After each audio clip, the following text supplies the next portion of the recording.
Estamos aqui mais uma vez no Antenados Pergunta. Hoje, para esse bate-papo, estamos com ele, Felipe Heideres, Rafael Chedi, Níger Martins e eu, que estou falando, Michel, com ele. Sou economista, escritor, presidente do Instituto Liberal, possuo um blog na Veja há mais de um ano, bastante visitado, e sou autor de alguns livros aí, entre eles o best-seller Esquerda Caviar e lançando agora o Contra a Maré Vermelha, ambos pela editora Record. Rodrigo Constantino é o nome do cara. Rodrigo, um prazer estar aqui com você. Você lançou mais um livro chamado Contra a Maré Vermelha e um subtítulo, Um Liberal Sem Medo de Patrulha. Eu te acompanho há mais ou menos um ano e você escreveu um outro livro também bem conhecido chamado Esquerda Caviar. Esse tem sido o seu tema recorrente, né? Você é um crítico ferrenho desse governo, da esquerda, né? Você pode explicar para a gente, Rodrigo, o que é a maré vermelha, né? Que você é contra? Claro, bom, não é fácil tentar explicar essas divisões de esquerda e direita no mundo hoje, acabam tendo aí umas regiões cinzentas, um lugar de interseção onde é difícil definir para qual lado a gente cai. Mas, basicamente, o que eu venho combatendo ao longo de alguns anos é esse conceito de coletivismo, que a esquerda hoje em dia representa mais. O que é esse coletivismo, né? Basicamente, é você tentar colocar alguma construção abstrata qualquer, seja nação, seja raça, seja qualquer coisa, classe, acima do indivíduo. E aí o indivíduo de carne e osso, ele passa a ser o meio sacrificável ali em nome desse bem maior. Então, o classista, o marxista, por exemplo, claramente de esquerda, no nosso conceito aqui hoje, ele vai olhar e tudo que importa para ele é o proletário, é a classe, e não o indivíduo de carne e osso. Se o indivíduo trabalhador ele é contra o marxismo, aí começa a ter um problema. Opa, mas ele é um trabalhador operário, mas ele é contra o marxismo. Então ele tem que ser um traidor da classe. Então esses coletivistas, eles não olham o verdadeiro indivíduo. O indivíduo ele é composto por várias características. Ele tem um credo religioso, ele tem uma ideologia política, uma visão de mundo política, ele tem um time de futebol, ele tem várias características que o compõem. O coletivista ele pega uma delas e considera a única relevante. O resto não importa. A máxima do marxismo é a sociedade é a luta de classes. A sociedade é a luta de classes, Rodrigo? Não, eu acho que talvez naquele contexto lá, né, da Revolução Industrial, daquele começo das fábricas com 18 horas de trabalho por dia, às vezes crianças, né? Eu acho que naquele contexto talvez você conseguisse justificar o conceito de luta de classes. Hoje ele é totalmente ultrapassado, sem dúvida nenhuma.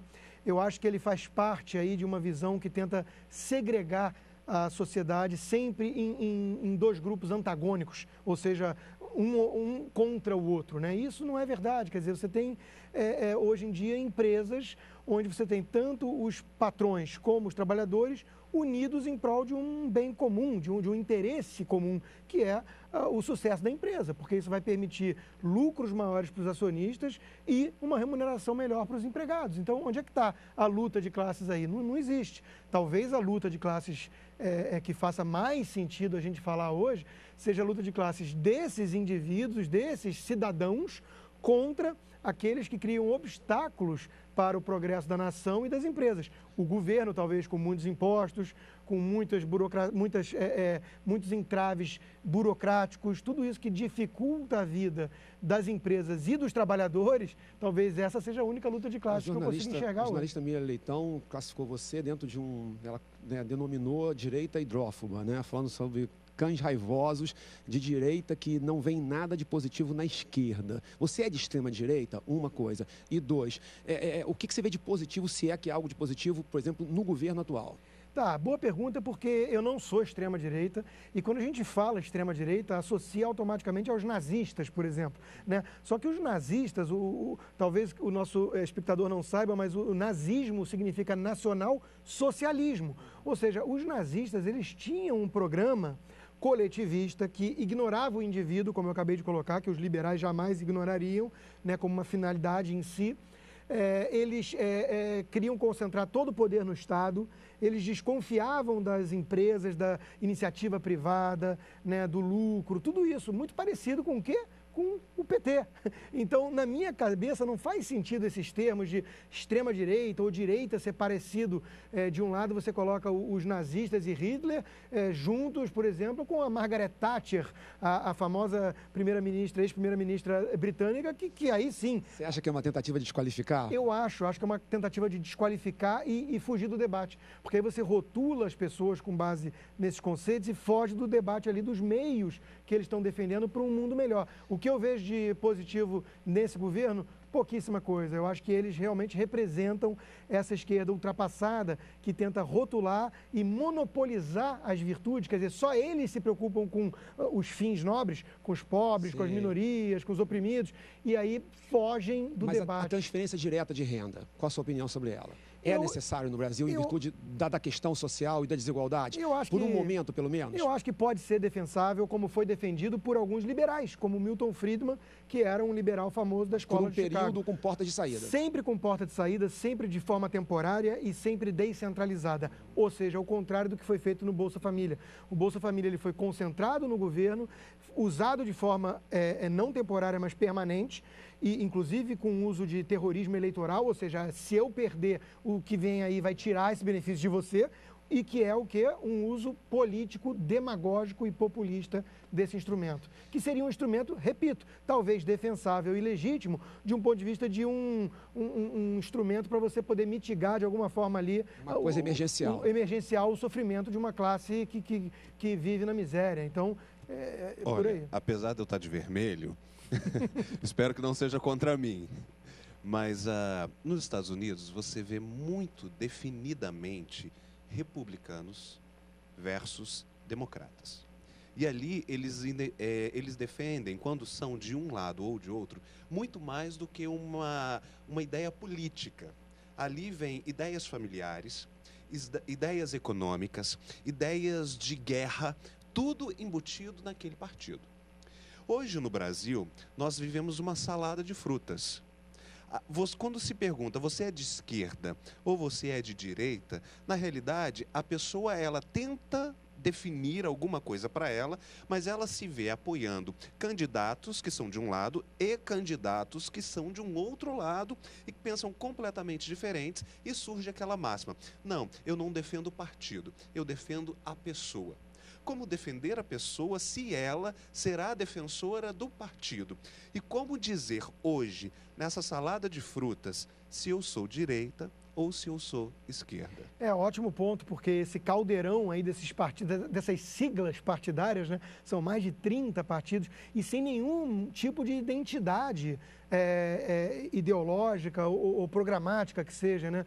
Quer dizer, quais são as bandeiras desses partidos? Cada vez é mais difícil definir. Eu faço até um parênteses. Você tem um saco de gatos ali dentro. Partido de direita no Brasil? Pois é, para começo de conversa, eu acho que existe quase algo que está mudando, na minha opinião, uma hegemonia da esquerda na política. Quase todos os partidos hoje defendem de uma forma ou de outra, com diferentes tons de vermelho, mas todos os tons de vermelho. Que nem tem os 50 tons de cinza, nós temos os 30 tons de vermelho nos partidos. É o próximo livro, então.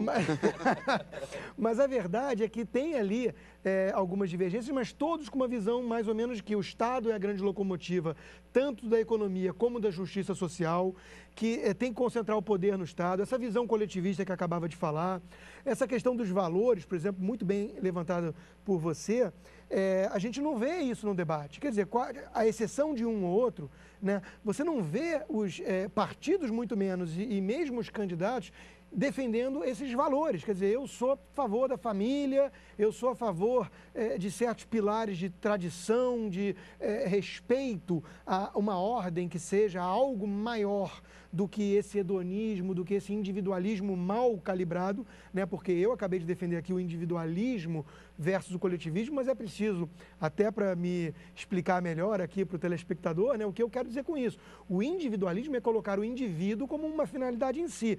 Isso não é o mesmo que abraçar um individualismo exacerbado que não liga para o entorno, ou seja, que não se preocupa com o coletivo. Não é disso que estamos falando aqui. Eu sou um liberal que me preocupo com as tradições tradições, com certos valores, com a família. E todos que têm atacado sistematicamente isso, eu coloco num campo oposto ao meu. E isso, basicamente, aqui hoje em dia é retratado pela esquerda. É a esquerda que tem esse tipo de pauta ideológica que vai contra esses valores que eu tenho. Ela como seria caros. contra tudo. Ela seria contra. Ou seria a favor de quê? Olha, eu acho que é pouca coisa hoje em dia que restou a favor. Eu acho que tem nessa esquerda que eu estou atacando aqui, principalmente, eu acho que tem ali sim um tom um tanto nihilista, ou seja, traduzindo, essa coisa destrutiva. Eles têm muito mais um desejo de destruir os valores tradicionais, aquilo que é o legado da civilização ocidental, que a gente chama, né? Eles têm muito mais um desejo de destruir isso, sem uma preocupação muito grande com o que colocar no lugar. Eu sinto isso nessa esquerda. Eu vou chamar a gente, o primeiro bloco já acabou, eu vou chamar a gente para um break, mas eu vou deixar uma pergunta no ar para você já voltar respondendo. Hoje você é um economista que traz opiniões em blogs de circulação nacional e mundial, hoje talvez como um dos maiores críticos levados em consideração sobre o atual governo e economia. Assim que nós voltarmos, Rodrigo Constantino, diga para nós, no cenário atual deste Brasil, você consegue ver esperança ou um profeta do caos? A gente volta já já, fica aí.